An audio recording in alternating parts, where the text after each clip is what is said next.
समग्र अंतःपुरामध्ये चिमणाजीच्या पोटी एक बाळ जन्माला आलं. जे बाळ जन्माला आलं भगवान महादेवाच्या कृपाशीर्वादानं आणि भगवान महादेवाचा शंकराचाच कृपाशीर्वाद म्हणून चिमणाजीनं या बाळाचं स्वागत केलं. संपूर्ण गावाने स्वागत केलं. आणि या बाळाचं नाव काय ठेवावं, चिमणाजीनं आपल्या पत्नीला विचारलं, या बाळाचं नाव आता काय ठेवायचं. पत्नीनं सांगितलं, आपण आयुष्यभर हे बाळ प्राप्त करण्यासाठी महादेवाची साधना केली, शंकराची साधना केली आणि शंकराच्या हे कृपेनं झालेलं असल्या कारणाने आपण याचं नाव शंकर असं ठेवूयात.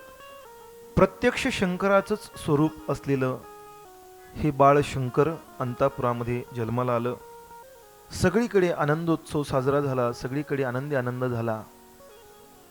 अंतापूर गावामध्ये आणि अंतापूर परिसरामध्ये हळूहळू ही बातमी सगळीकडे पसरली की वाघाच्या आणि वाघिणीच्या घोडक्यामध्ये एक बाळ चिमणाजीला मिळालं. ही बातमी ज्यावेळेला सगळ्या परिसरात पोहोचली त्यावेळेला या बाळाच्या दर्शनासाठी गर्दी व्हायला लागली. सामान्य मुलगा जन्माला आला तर कोण विचारत नाही शक्यतो, पण जर अशा स्वरूपाचं बाळ जन्माला येत असेल तर सगळीकडे आनंदोत्सव साजरा होतो की कोण असेल असा की जो अयोनी संभव जन्माला आलेला आहे. त्याच्या दर्शनासाठी परिसरातून सगळी भाविक येऊ लागली, चिमणाजीला धन्यवाद द्यायला लागली. लांबून लांबून लोक यायची, या बाळाचं दर्शन करायची. भाग्यवान असतील ती माणसं ज्यांनी शंकर बाबा महाराजांचं बाळपणात दर्शन घेतलं.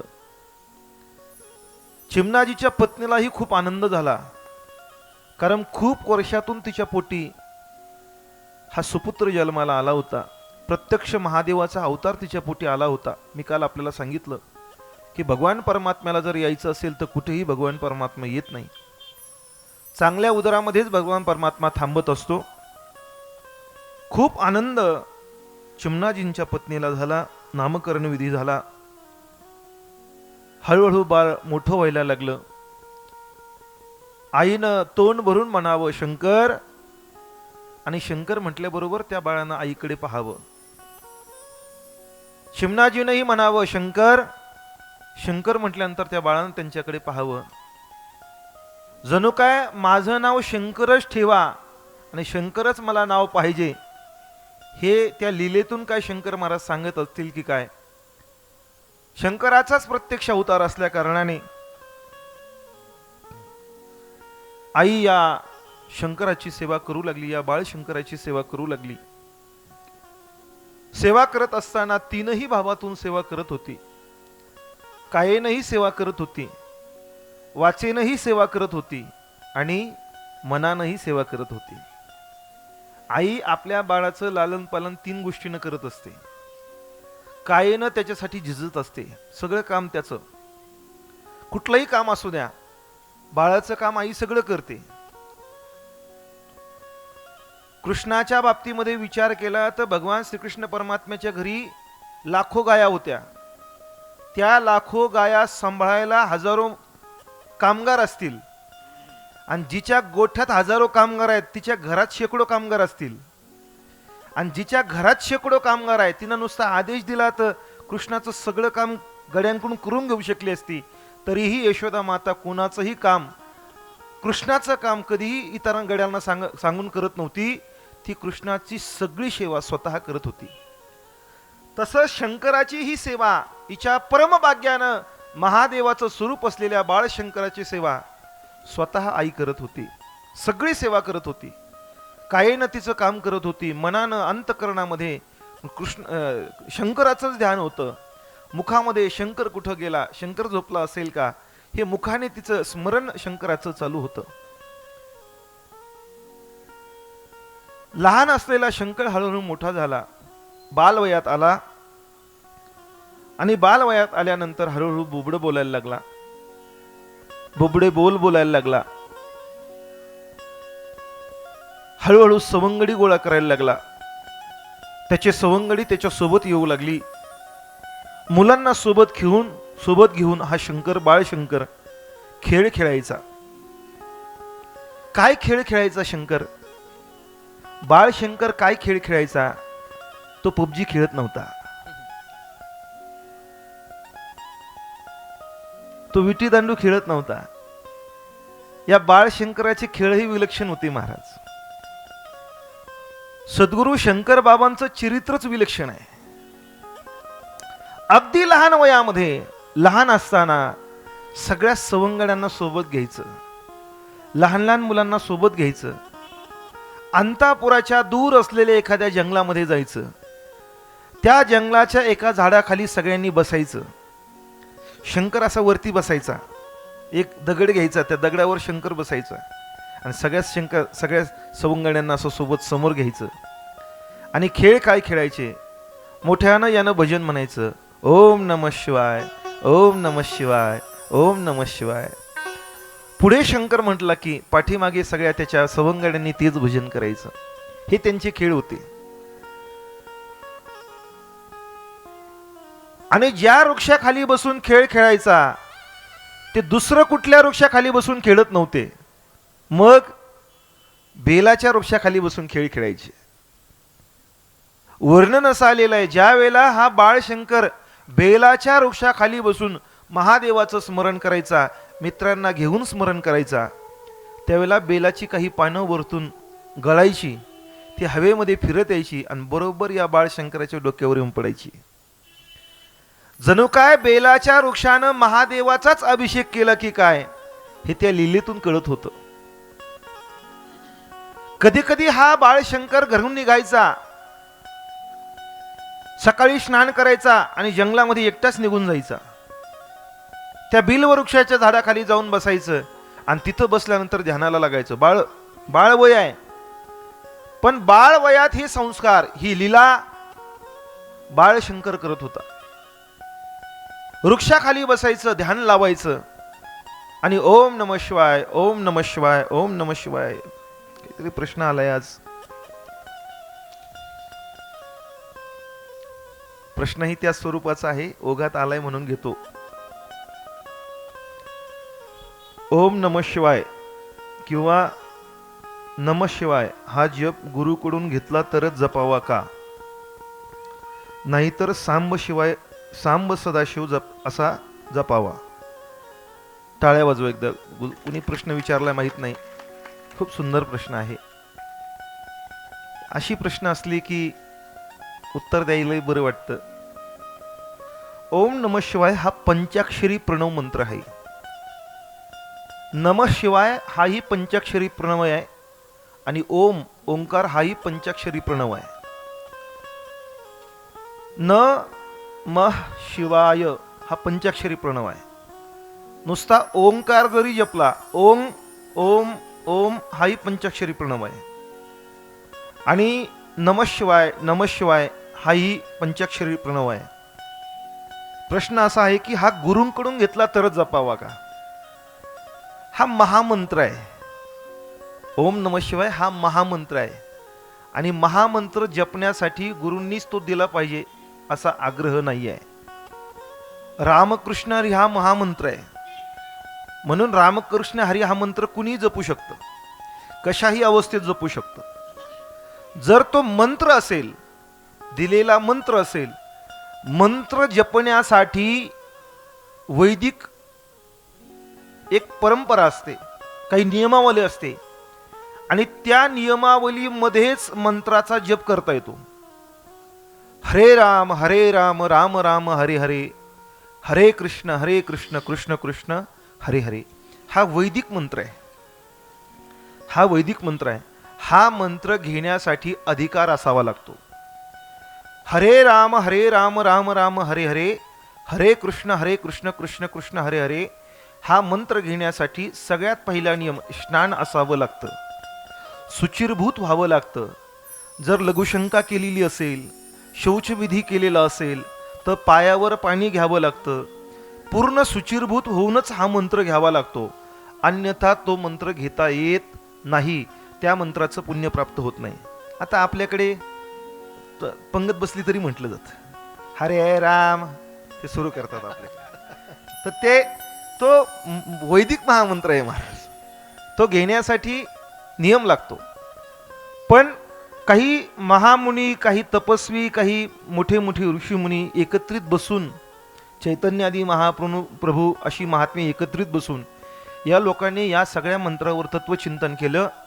आणि हा मंत्र घेण्यासाठी जर अधिकार लागत असेल, हा मंत्र घेण्यासाठी जर अधिकार लागत असेल तर हा मंत्र उलटा केला. हरे राम राम राम हरे हरे, हरे कृष्ण कृष्ण कृष्ण हरे हरे. हा मंत्र उलटा केला आणि मंत्र झाला हरे कृष्ण कृष्ण कृष्ण हरे हरे, हरे राम राम राम हरे हरे. आता कुणी घ्या. आता तो मंत्र नाही, आता तो महामंत्र झाला. म्हणून इस्कॉनची जी स्थापना झाली याच्यामध्ये हाच मंत्र दिला जातो, हरे कृष्ण कुणी घ्या. रस्त्यावर घ्या, आंघोळ झालेली असू द्या नसू द्या, हा महामंत्र आहे. हा जसा महामंत्र आहे तसा ओम नमः शिवाय हा प्रणवाकार महामंत्र आहे. हा गुरूंनीच दिला पाहिजे असं नाही, हा कुणीही घेऊ शकतं आणि कधीही त्याचं स्मरण करू शकतं. ओम नमः शिवाय. हा जो बाळ शंकर होता, हा बाळ शंकर याच मंत्राचा जप करत होता. बिल्ववृक्षाखाली जायचं, बिल्ववृक्षाखाली जाऊन बसायचं आणि तिथं गेल्यानंतर ध्यान लावायचं. बाळवयामध्ये ध्यान लावायचं आणि डोळे झाकून ओम नमः शिवाय ओम नमः शिवाय ओम नमः शिवाय हा मंत्राचा जप करायचा. या मंत्राचा जप करून जेव्हा ध्यान येईल तेव्हा घरी जायचं. कधी कधी तर दिवसभर त्या अरण्यात जाऊन बसायचं आणि तिथं जाऊन ध्यान लावायचं. आई वडिलांना काळजी वाटायला लागली. दिवसभर ध्यान लावून बसायचं, रात्री उशिरा घरी यायचं. आई वडील काळजी करायची. आई वडिलांना वाटायचं कुठे गेला असेल, काय करत असेल. एक दिवस चिमणाजींनी बाळ शंकराला विचारलं, अरे शंकरा, तू सकाळी जातोस, दिवसभर अरण्यात राहतोस, आम्हाला काळजी वाटते तुझी. त्यावेळेला बाळशंकरांना सांगितलं, तुम्ही माझी काळजी करू नका. का करू नका? याचं कारण आहे, माझी काळजी स्वतः भगवान महादेव करतात. आणि ज्याची काळजी स्वतः परमात्मा करत असतो त्याची काळजी कुणालाही करण्याची कुणाला गरज आहे महाराज. स्वतः ज्याच्या पाठीमागे पुढे देव उभा असतो, देव उभा मागे पुढे उगवी कोडे संकट. जेव ज्यांच्या मागे पुढे उभा राहतो त्याला काय काळजी आहे? मागे पुढे उभा राहे सांभाळीत,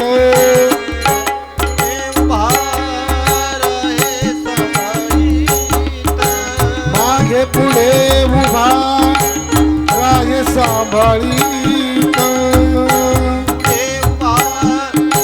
राहे सांभाळीत. आलिया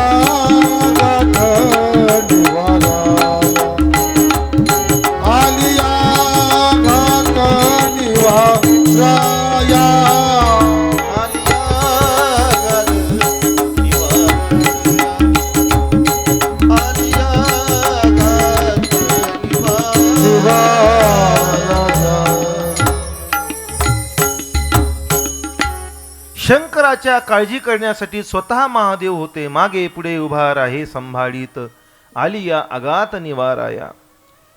आई वडील काळजी करू लागले, पण आई वडिलांनी सांगितलं, आई वडिलांना त्या शंकरानं सांगितलं, माझी काळजी तुम्ही करू नका, कारण माझी काळजी स्वतः महादेव करतात. दिवसभर तिथं स्मरण करायचं आणि दिवसभर नामस्मरण करून पुन्हा घरी यायचं नाही. रात्र झाली की देवळात जायचं. गावातल्या देवळात गेलं की तिथं भजनी मंडळांच्या सोबत बसायचं, तिथं नामस्मरण करायचं, तिथं भजन करायचं, तिथं कीर्तनाला थांबायचं. बाळ वयापासून परमार्थाची गोडी, बाळ वयापासून भगवंताच्या भक्तीमध्ये रत असलेला बाळ शंकर डोक्याला भस्म लावायचं. हळूहळू मोठा होऊ लागला. सर्व सवंगड्याच्या सोबत भजन करू लागला, नामस्मरण करू लागला. पण गावातली जी माणसं होती या बाळ शंकराकडे पाहायची, त्यांना कुतूहल वाटायचं आणि गावातली लोक, परिसरातली लोक त्यांच्या चर्चा करायची की चिमणाजीच्या पोटी आलेला, चिमणाजीच्या घरी आलेला हा बालक सामान्य बालक नाही, जणू हा देवाचा अवतारच आहे. कारण त्याची जी लक्षणं आहेत ती लक्षणं सामान्य मुलांची लक्षणं नाहीत, ती साक्षात भगवंताची लक्षणं आहेत, ती संतांची लक्षणं आहेत. एवढ्या कमी वयामध्ये अहोरात्र भगवंताचं चिंतन करायचं, नेहमी भगवंताच्या पूजेमध्ये अर्चनामध्ये आपलं ध्यान लावायचं, हा नक्कीच भगवंताचा अवतार असला पाहिजे. पण पोटी भगवंताचा अवतार येऊनही, महादेवाचा अवतार येऊनही चिमणाजीची आणि त्यांच्या पत्नीची महादेवाची सेवा बंद झाली नाही. देव स्वतः महादेवानं प्रसाद दिलाय. मुलाच्या रूपानं महादेवानं येऊन सांगितलं की माझं स्वरूप तुमच्या पोटी तुम्हाला देतोय. एवढं असूनही आपल्याकडे जोपर्यंत आपल्याला काहीतरी भेटत नाही तोपर्यंत माझं देवदेव करतात. देवदेव कोण करतं माहितीये का? ज्याच्या जीवनात जास्त संकट आहे तो. आणि एकदा संकट जीवनातलं निघून गेलं की मग देव तिकडं ना आपण, देवाचं काही घेणं नाही देणं नाही. मग यांच्या पोटी स्वतः महादेव जन्माला आलेत तरीही त्यांची महादेवाची भक्ती बंद झालेली नाही. बाळशंकर थोडा मोठा झाला, थोडा किशोर वयात आला आणि आता एक दिवस सकाळच्या वेळेला दोघही पती आणि पत्नी महादेवाच्या मंदिरामध्ये जाऊन महादेवाची अर्चना करत होती, पूजा करत होती. शंकर त्यांच्याकडे गेला आणि शंकरानं सांगितलं, बाबा, ज्या कारणासाठी मी अवतार घेतलेला आहे ते कारण मला आता घरी थांबून पूर्ण करता येणार नाही, म्हणून मला आता हे घर सोडून जाण्याची परवानगी आपण द्यावी.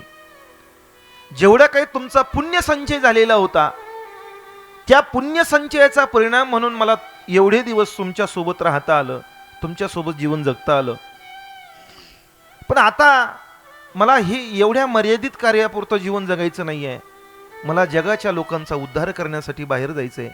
मला साधना करायची आहे, मला तपश्चर्या करायची आहे, या भारत देशाची भ्रमंती करायची आहे. असं ऐकल्याबरोबर चिमणाजीच्या पत्नीच्या डोळ्यात पाणी आलं. एवढ्या वर्षातून पुत्र झाला होता आणि त्या पुत्राचं सुख आता भोगायचं होतं. आईला असं वाटलं होतं की आता याचा प्रपंच सुरू होईल, नातवं येतील, मग प्रपंचाचं सुख मला भेटेल. पण बाळशंकरानं सांगितलं, मला प्रपंचात नाही, मला जगाचं कल्याण करण्यासाठी मी अवतार घेतलेला आहे. आईच्या डोळ्यात पाणी आलं. ना आईला सांगितलं, शंकरा, मी तुझ्याशिवाय कसं जीवन जगू शकते? तू आमचा प्राण आहेस आणि तुला सोडून आम्ही जीवन जगू शकत नाही. एवढ्या दिवसाने आम्ही तपश्चर्या केली, काही आनंदाचे क्षण आमच्या जीवनात आले, ते आनंदाचे क्षण आता तू कसं काय हिरावून घेऊ शकतोस? शंकरानं थोडासा विचार केला आणि शंकरानं चिमणाजीला सांगितलं की मला तर जावं लागेल, पण बाबा, मी तुम्हाला आशीर्वाद देतो की तुम्हाला 2 जुळे पुत्र होतील आणि ते पुत्र झाल्यानंतर मग मी तुम्हाला सोडून निघून जाईल. तुम्हाला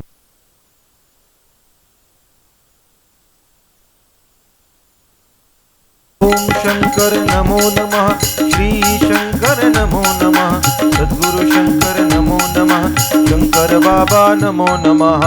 ओम शंकर नमो नमः, श्री शंकर नमो नमः, सद्गुरु शंकर नमो नमः, शंकर बाबा नमो नमः. सद्गुरु श्री शंकर बाबा महाराज की जय.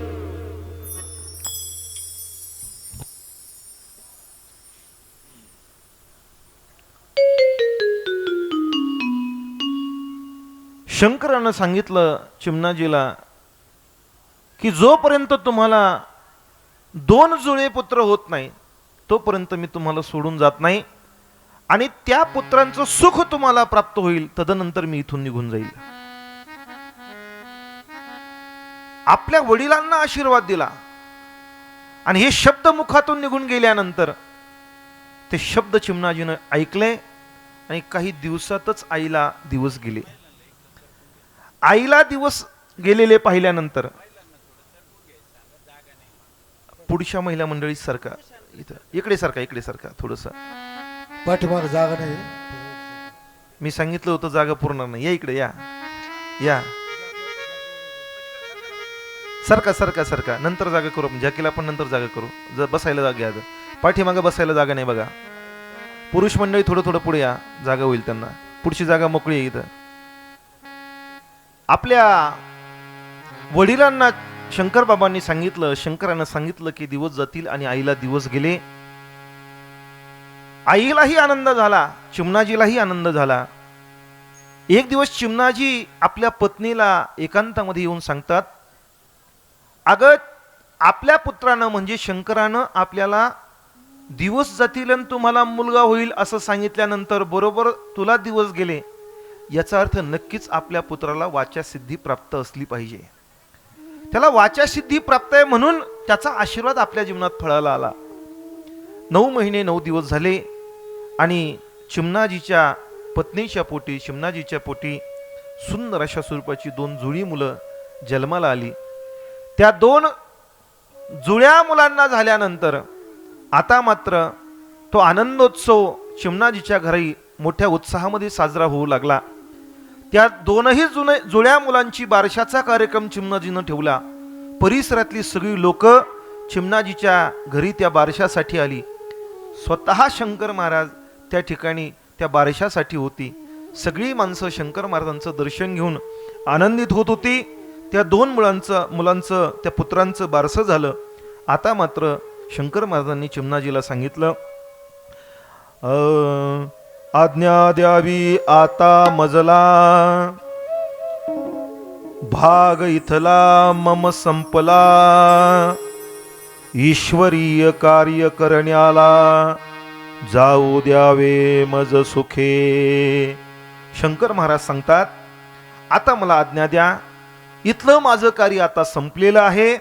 आता ईश्वराचं कार्य करण्यासाठी मला बाहेर पडायचंय, भगवंताचं कार्य करण्यासाठी मला बाहेर पडायचंय.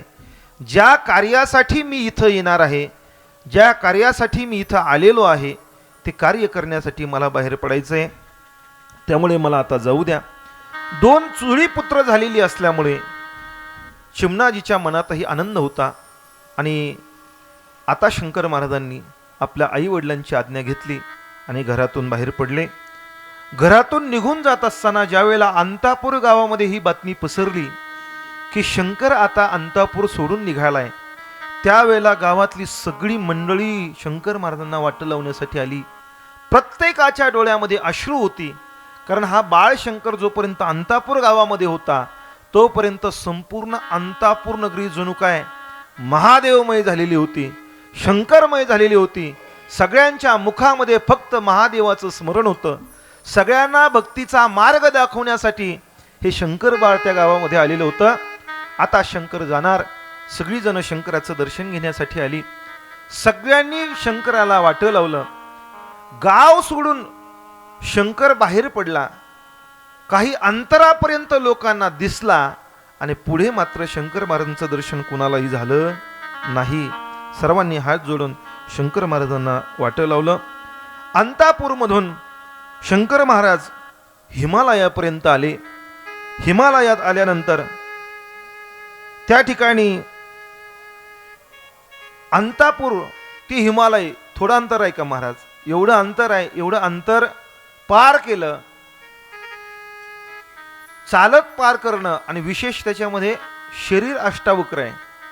एवढं असून ते पार करणं आपल्या योगमायेनं, आपल्या तपस्येच्या बळावर, आपल्या सामर्थ्यानं हिमालयापर्यंत पोहोचले. हिमालयात गेल्यानंतर काही दिवस हिमालयामध्ये त्यांनी साधना केली. हिमालयातली साधना करून झाल्यानंतर केदारेश्वरला शंकर महाराज आले. केदारेश्वरला येऊन राहिल्यानंतर 12 वर्ष केदारेश्वरामध्ये साधना केली. केदारेश्वराच्या तीर्थक्षेत्रावर 12 वर्ष साधना करून तिथून निघाल्यानंतर प्रयाग क्षेत्रावर आले. प्रयाग क्षेत्रामध्ये सुद्धा जवळजवळ 15 महिने त्यांनी साधना केली. प्रयाग क्षेत्रामध्ये आल्यानंतर शंकर महाराज अवतार विचित्र होता. हो, केस विस्कटलेले, अत्यंत विलक्षण अशा स्वरूपाचा अवतार. कुणीही जवळ येईल असा अवतार नव्हता. विलक्षण अवतार होता. आणि त्या अवतारामध्ये केदारेश्वरमध्ये राहत होते. त्या केदारेश्वरचे प्रयागराजची जी लोक होती ती या महात्म्याला पाहायची, या अवलिया साधूला पाहायची. पाहिल्यानंतर तीच त्यांच्यामध्ये विचार करायची, चर्चा करायची, असा अवलिया हा साधू कोण आहे जो राहतो विलक्षण पद्धतीनं, वागतो विलक्षण पद्धतीनं. वर्णन असं आलेलं आहे की ज्या वेळेला शंकर महाराज प्रयाग क्षेत्रामध्ये गंगा, यमुना, सरस्वती या त्रिवेणीमध्ये स्नान करण्यासाठी जायचे, त्यावेळेला तीनही नद्या शंकर महाराज त्यांच्यामध्ये स्नान करत होते, पण या तीनही नद्या स्वतःला पवित्र करण्यासाठी त्यांच्या संघाची वाट पाहत होत्या. त्यांचे पाय आपल्याला लागतील आणि आपल्याला त्यांच्या संघाने पवित्र होता येईल. कारण जगातली माणसं पाप धुण्यासाठी गंगेवर जातात. आपण जर पाप धुवायचं असेल तर कुठं जातो? गंगेला जातो. गंगेला जाऊन काय करतो? पाप धुवून येतो आणि परत पाप करायला तयार होतो. बरोबर आहे की नाही? आपण आपलं पाप कुठं धुतो? गंगेत. सगळ्या लोकांनी जे गंगेत पाप धुतलेलं असतं, ती गंगा कुठं धुते? गंगा अशा प्रकारचे जे साधू अवलिया असतात, गंगा त्यांचं दर्शन करते आणि आपण तिथं सोडलेलं पाप ती धुवून टाकते. म्हणून गंगा, सरस्वती, यमुना या त्रिवेणी नद्या शंकर महाराजांची वाट पाहत होत्या. कधी महात्मा शंकर येईल, कधी साधू अवलिया शंकर येईल आणि आपल्याला त्याचं दर्शन होईल. 15 महिने हा अवलिया साधू त्या प्रयागराजमध्ये राहिला, तिथं साधना केली आणि तिथली साधना झाल्यानंतर संपूर्ण भारत भ्रमण शंकर महाराजांनी केलं.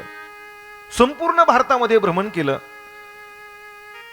त्याच्यानंतर भारताचं पूर्ण भ्रमण झाल्यानंतर शंकर महाराज युरोपमध्ये गेले, भ्रमण करत गेले, युरोपमध्ये गेले.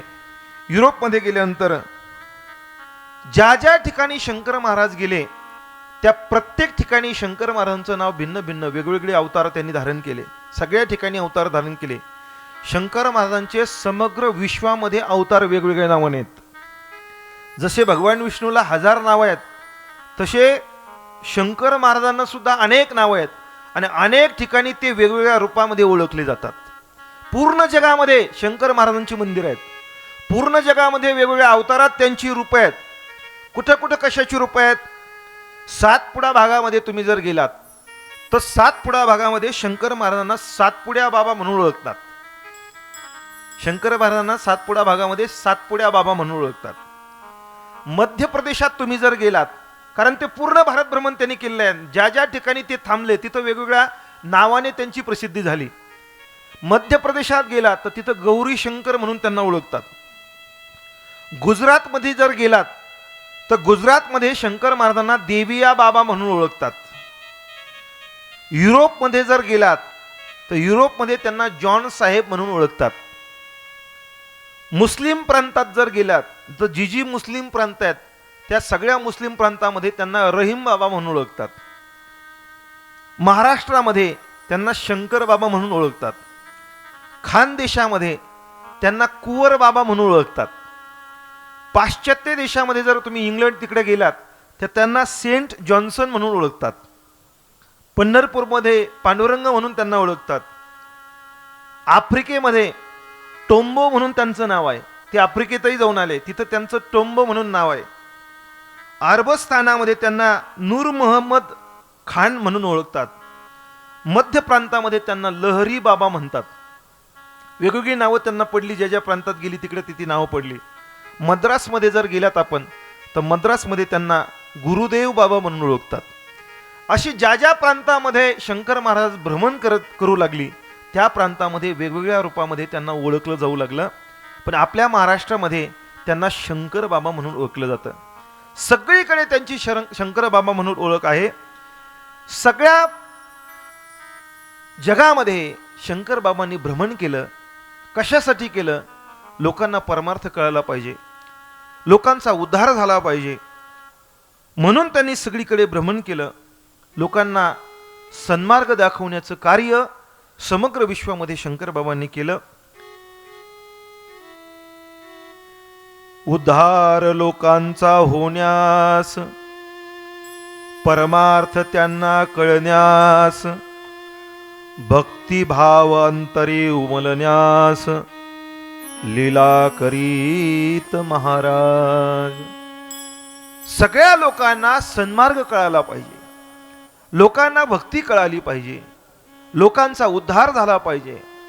जी लोक दुःखामध्ये आहेत, ज्यांच्या जीवनामध्ये संकट आहेत, ज्यांना दुःख आहे आणि ज्यांना अहंकार, क्रोध, काम या अंतःकरणामध्ये दोष ज्यांच्या निर्माण झालेले आहेत, अशा लोकांना सन्मार्ग दाखवण्यासाठी शंकर बाबा समग्र विश्वामध्ये फिरले आणि आपल्या अलौकिक सामर्थ्यानं, आपल्या अलौकिक लीलेनं जडजीवांचा, साध्या साध्या लोकांचा उद्धार शंकर बाबांनी केला. ज्या ज्या लोकांनी शंकर बाबांच्या वरती श्रद्धा ठेवली त्या सगळ्या लोकांच्या जीवनाचा उद्धार, त्यांना सन्मार्ग दाखवण्याचं काम साक्षात बाबांनी त्यांच्या जीवनामध्ये केलं.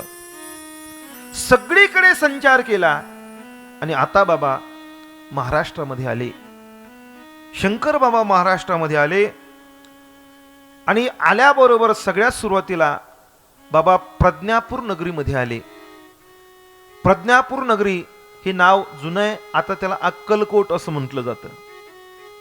सगळ्या विश्वामध्ये भ्रमण केलं आणि सगळ्या विश्वामध्ये भ्रमण करून आता बाबा स्वतः अक्कलकोटमध्ये आले.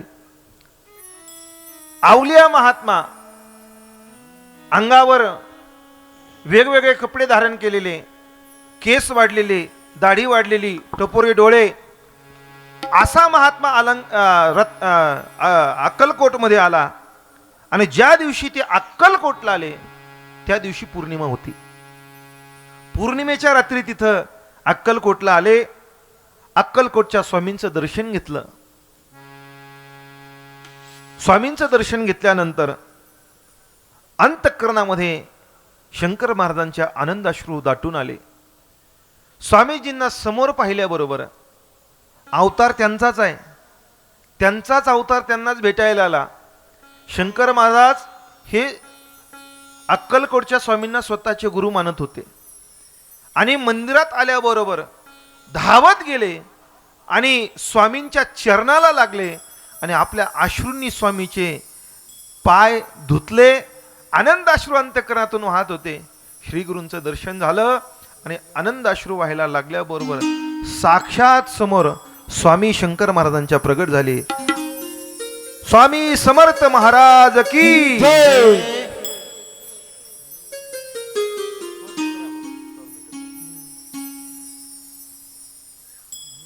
स्वामी महाराज समोर प्रगट झाले. स्वामी महाराजांनी कडकडून शंकर महाराजांना मिठी मारली.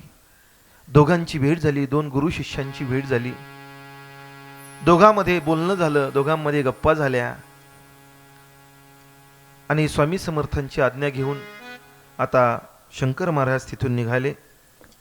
अक्कलकोट सोडून शंकर महाराज सोलापूरला आले. आपल्या मस्तीत निघाले होते. आपल्या मस्तीमध्ये चालत असताना त्या सोलापूरमध्ये एक चौक आहे, त्याला दत्त चौक म्हणतात. त्या दत्त चौकामध्ये ते आले. तिथे एक भगवान दत्तात्रेयाचं जुनं मंदिर आहे. जुनं मंदिर भगवान दत्तात्रेयाचं आहे. त्या दत्तात्रेयाच्या मंदिराच्या बाजूला एक मठ आहे, त्याला शुभराय मठ म्हणतात. त्या शुभराय मठामध्ये एक अत्यंत भगवत भक्त गृहस्थ राहत होते, ज्यांचं नाव होतं जनार्दन बुवा. त्या मठामध्ये त्यांचं वास्तव्य होतं. त्या मठामध्ये त्यांचं वास्तव्य होतं. जनार्दन बुवा त्यांचं नाव होतं. अत्यंत भगवत भक्त, महादेवाचे परम भक्त. या जनार्दन बुवाच्या जीवनामध्ये एकच साधना होती, ते स्वरज्ञानी होते, भजनातले दर्दी होते, सुंदर गायक होते. त्यांच्या जीवनामध्ये साधना एकच होती, मठामध्ये भगवान महादेवाच्या समोर बसायचं, तानपुरा लावायचा आणि सुंदर अशा रागामध्ये महादेवाचं भजन गायचं. जे गायचं ते लोकासाठी नाही गायचं, जे गायचं ते महादेवासाठी गायचं. भक्ती करत असताना जीवनामध्ये भक्ती मार्गामध्ये आपण भक्ती त्यांच्यासाठी केली पाहिजे. इथपर्यंत जीवन जगायचं, इथपर्यंत भक्ती करायची की माझ्या बाबांनी माझ्यावर प्रसन्न व्हावं. शंकर बाबा आपल्यावर प्रसन्न झाले पाहिजेत, आपला भगवान परमात्मा आपल्यावर प्रसन्न झाला पाहिजे. जगासाठी भक्ती नाही करायची. जगासाठी कधी गायचं नाही, जगासाठी प्रवचन करायचं नाही. मी पहिल्याच दिवशी आपल्याला सांगितलं, जगासाठी नाही महाराज. जगाला काय आवडेल काय आवडत नाही ते महत्वाचं नाही आहे. जगाचं काय घेऊन बसले तुम्ही? जग तुम्हाला घोड्यावर बसून देणार नाही आणि पायी चालू देणार नाही. आणि मला असं वाटतं, जर तुम्ही भक्ती भगवंतासाठी करत असाल ना, तर भगवंताला तुमच्या अंतःकरणातला भाव महत्वाचा असतो. तुमचा स्वर किती लागला ते महत्वाचं नाहीये, तुमचा ताल किती पक्का ते महत्वाचं नाहीये, तुम्ही किती लयीत गाता ते महत्वाचं नाहीये, तुम्ही किती भावाने गाता ते महत्वाचं आहे. काही न लगे एक भावची कारण, काही न लगे एक भावची कारण, काही न लगे एक भावची कारण, काही न लगे एक भावची कारण, काही न लगे एक भावची कारण, काही न लगे एक भावची कारण, काही न लगे एक भावची कारण, काही न लगे एक भावची कारण. तुका म्हणे आन विठोबाची, तुका म्हणे आन विठोबाची, करिता बरोबरी दुरावची, करिता बरोबरी दुरावची दोरी. ता बरोबरी दुरावची दोरी, हरिता बरोबरी दुरावची दोरी.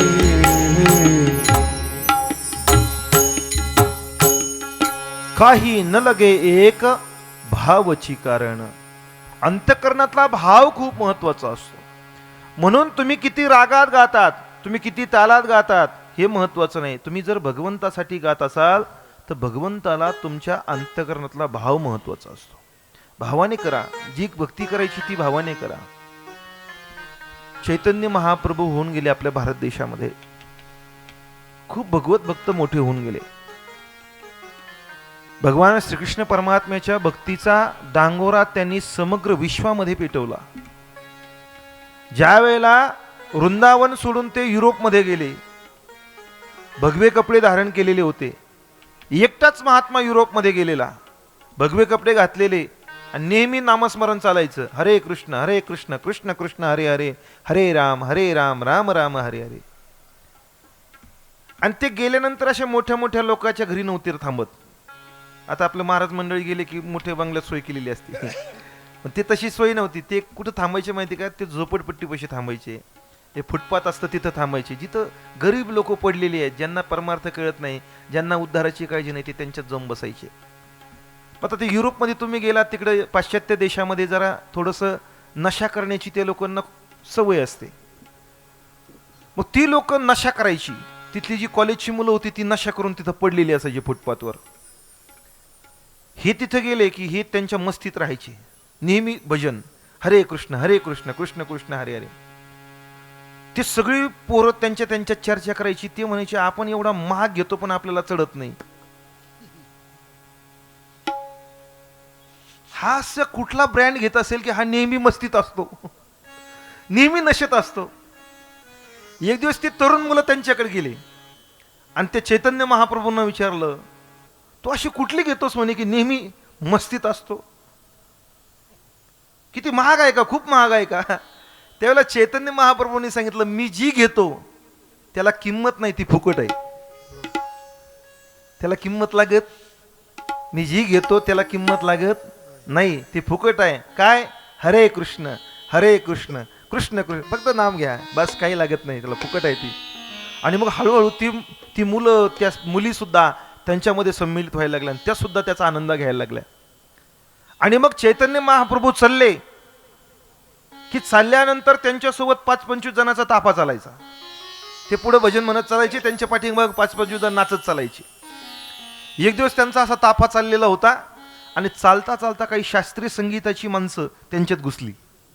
त्यांना मजा वाटायला लागली. ते शास्त्रीय, ज्यांना शास्त्रीय संगीत कळत होतं, मोठे तत्वज्ञानी लोक शास्त्रीय संगीतला ते त्यांच्यात घुसले.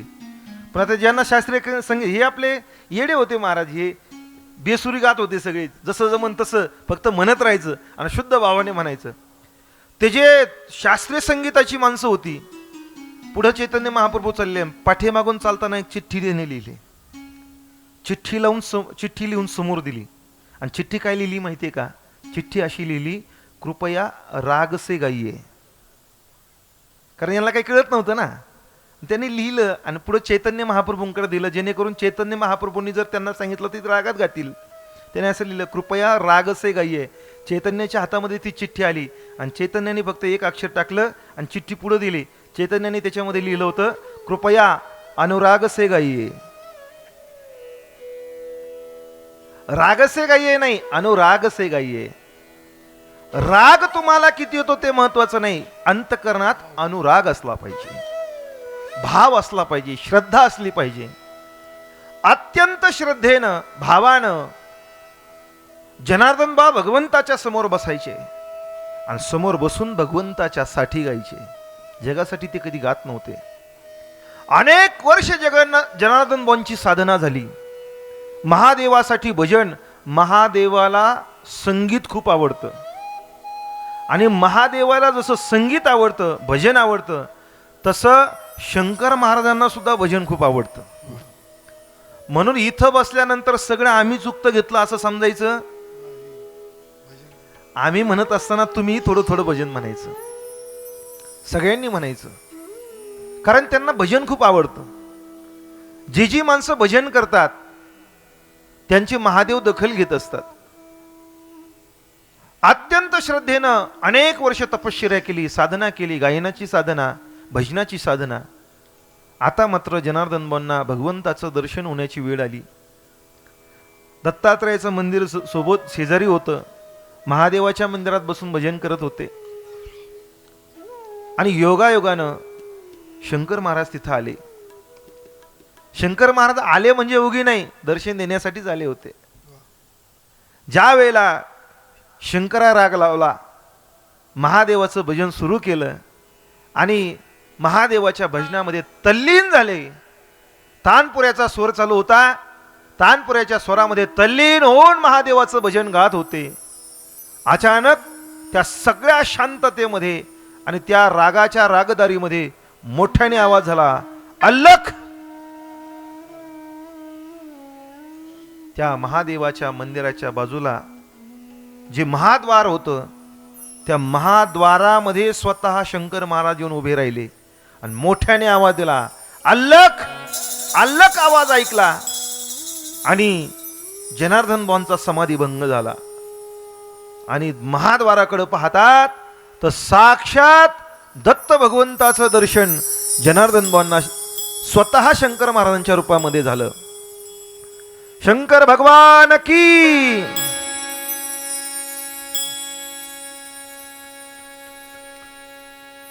जनार्दन बांच्या डोळ्यातून पाणी सुरू झालं. महाराज दोनही डोळ्यातून अश्रू येऊ लागले आणि अश्रू पाहिल्यानंतर साक्षात भगवान दत्तात्रेयाचं दर्शन जनार्दन बांनी घेतलं.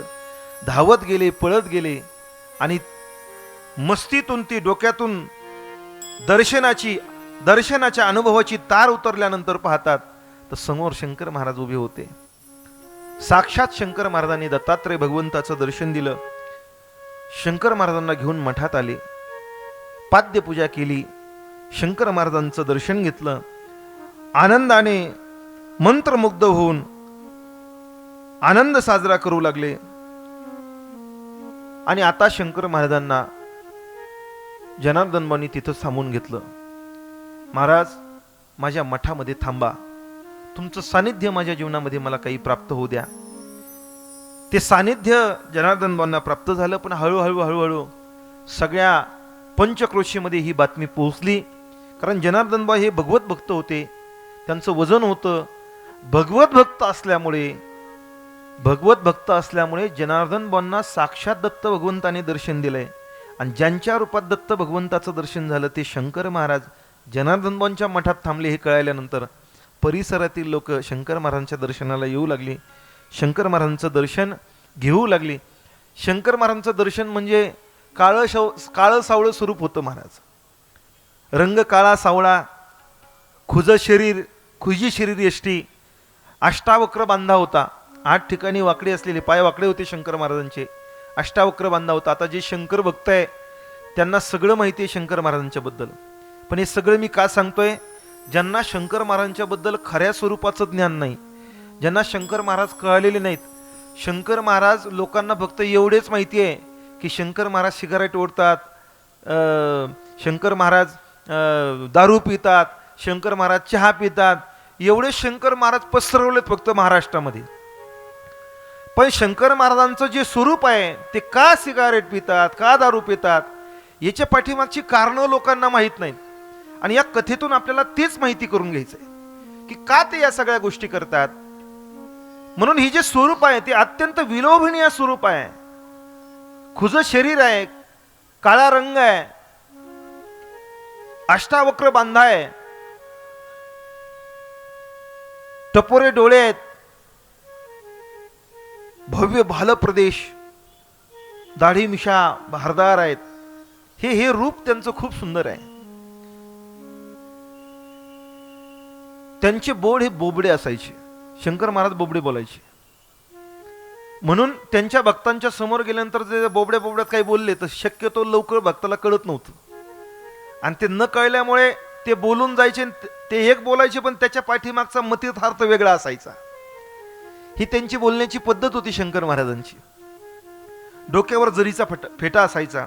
खूप विलक्षण विलोभनीय कसे राहायचे. कधी सदरा घालायचे, कधी पॅन्ट घालायचे, कधी धोतर घालायचे, कधी दिगंबर अवस्थेत राहायचे. जसा भाव अंतःकरणात निर्माण होईल तसं स्वरूप शंकर महाराज धारण करायचे. बरेच दिवस या मठामध्ये शंकर महाराज थांबले. भजन कीर्तन आदी सेवा केल्या. भजनी मंडळ यायचं. भजन म्हणताना शंकर महाराजांना खूप आनंद व्हायचा. डोळ्यातून आनंदाचे अश्रू व्हायचे. एक दिवस जनार्दनबांना शंकर महाराजांनी सांगितलं की बुवा आपण आता अक्कलकोटला जाऊन येऊ. जनार्दनबांना सोबत घेतलं आणि जवळजवळ 40 जण अक्कलकोटला स्वामी समर्थांच्या दर्शनासाठी गेली. मला कोणीतरी प्रश्न विचारलेला आहे. काल प्रश्न आलाय की महाराज मी वारकरी संप्रदायात आहे आणि स्वामींची भक्त आहे.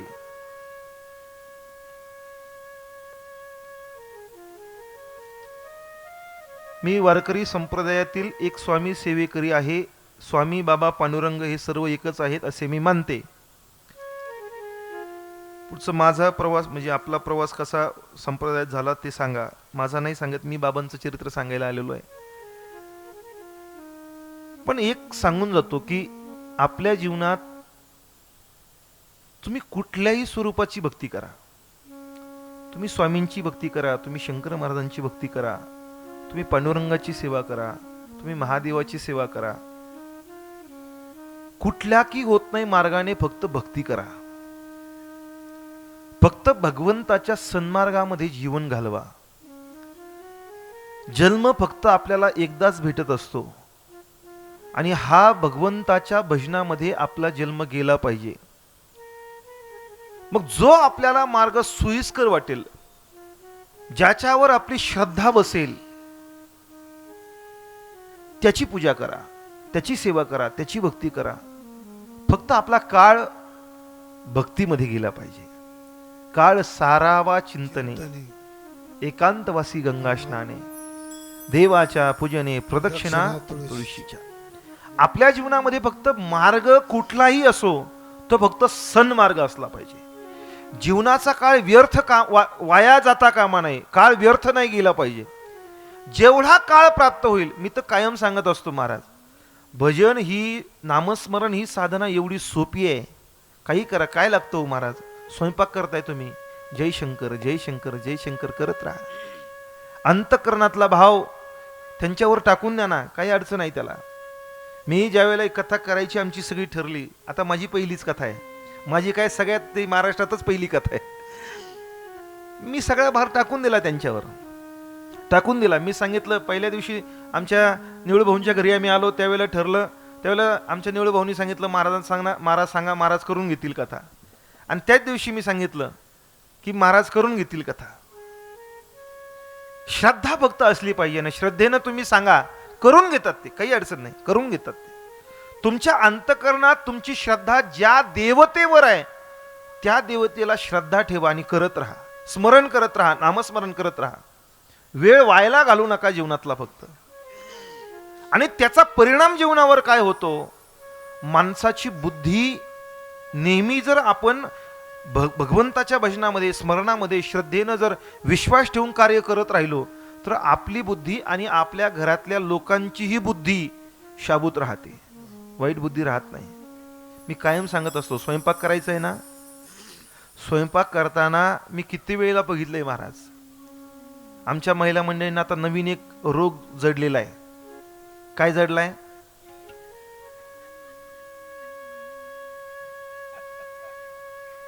तिकडे भाजी चालू, तेवढ्यात काय प्राप्त होतं सांगा मला, काय भेटतं त्याच्याने? सगळ्या जगाचं पाप बघत बसायचं आणि त्याचे संस्कार कशावर? त्या भाजीवर. नामस्मरण करा ना. कामामध्ये काम, काही म्हणा राम राम, जाईल भवश्रम, सुख होईल दुःखाचे.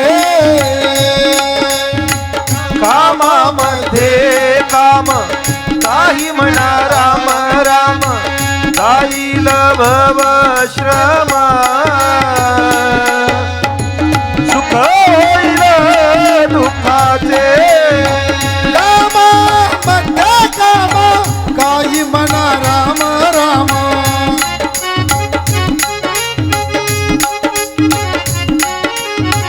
कामामध्ये काम, काही म्हणा राम राम, जाईल भवश्रम, सुख होईल दुःखाचे.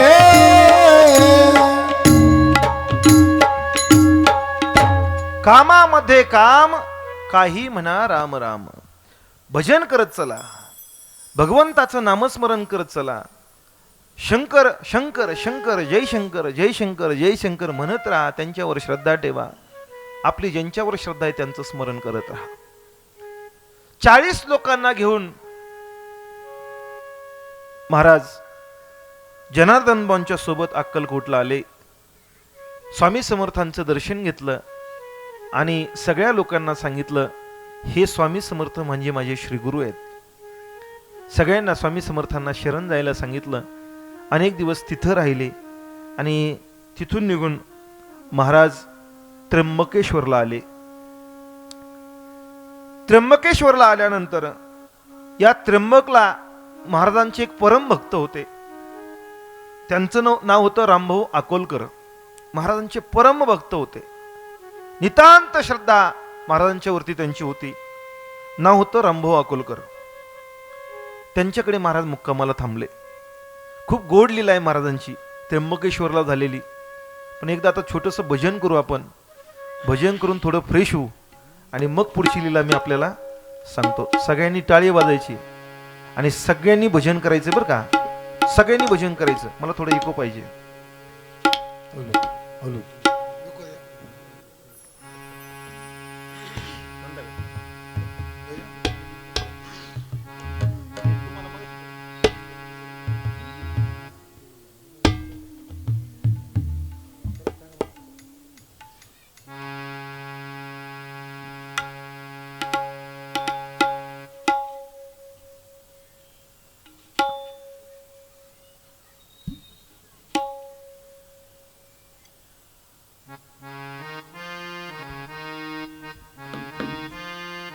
सगळ्यांनी पाठीमागं म्हणायचं.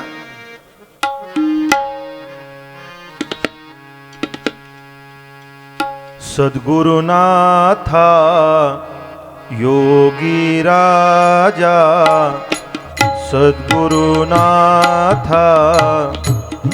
योगी राजा भवसागरी तू धाव शंकर महाराजा माझी नौका किनारी लावा शंकर महाराजा माझी नौका किनाऱ्याला लावा शंकर महाराजा माझे नाव किनाऱ्याला शंकर माझा माझी नौका किनारे लगा हे भगवंता दीन दयाळा हे भगवंता दीन दयाळा शरण मी आलो तुला शंकर महाराजा माझी नौका किनाऱ्याला लावा शंकर महाराजा माझी नौका किनाऱ्याला लावा हे भगवंता दयाळा हे भगवंता दयाळा शरण मी आलो तुला शरण मी आलो तुला शंकर महाराजा माझी नौका किनाऱ्याला शंकर महाराजा माझी नौका किनाऱ्याला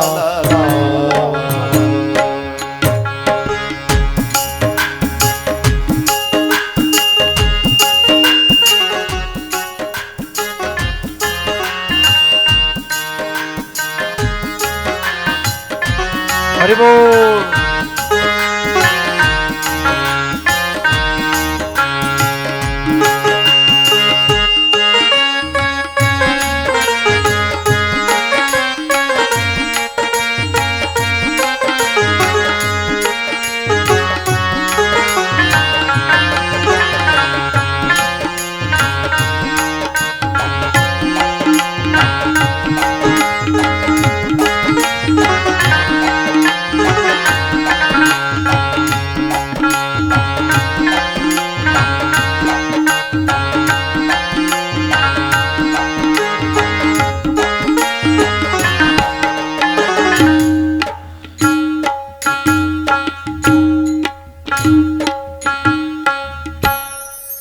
सद्गुरुनाथा योगी राजा भवसागरी तू थाव शंकर महाराजा माझी नौका किनाऱ्याला लाव.